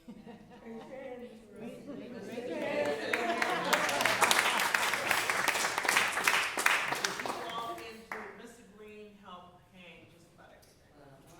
And if you walk into the Legacy Hall, the Long Hall, you'll see the trees, and you can imagine its roots and its legacy to the future. He designed the trees, he designed the hang. So thank you. With assistance from other people, but he was our principal tree maker at the time, so I appreciate it. I want to thank you guys. I'm sorry, you had something to say, Diana? Yes, I do. Yeah, go. I just wanted to thank you, Camila, again, for just this tremendous effort. And we have been on the phone with Camila for these past few weeks, have known that she's been juggling a whole lot of things. And both the exhibition, this program, and your ongoing work as a folklorist, as a historian, and as an artist and organizer, we really appreciate it. Thank you.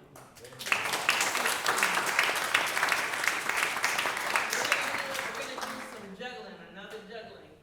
Fenton. So, in this conversation, we're talking about creating and sustaining communities of practice globally, which you've all done, in these major hubs. This is important because this is the next step for us, right? We're going to have to do this without funding. We're going to have to do this with our own resources. So, moving from, this is Kabibi Ajanku. Raise your hand, Kabibi. Kabibi Ajanku is a multidisciplinary artist and curator, born and raised in Baltimore, roots all over. She's also traveled internationally. And Mr. Sorrel Eugene Green. Yay! Sorrel Eugene Green, for 30-something years, has led programs in the city of Washington to, which allow senior adults, he's a recreational specialist, but he's also a multidisciplinary artist. And it's because of him that many of our artists actually have places to practice their work. And Habibi has done the same thing through her gallery and also through her dance company, Sankofa. And she also teaches at Coppin and Micah. So she's engaging younger people, and Mr. Green engages seniors in the creative process.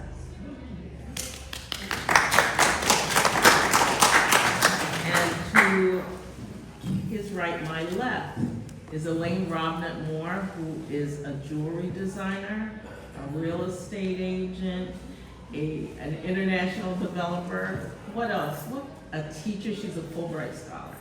And she is responsible for actually teaching jewelry design internationally in places where you think indigenous art should just be able to take over.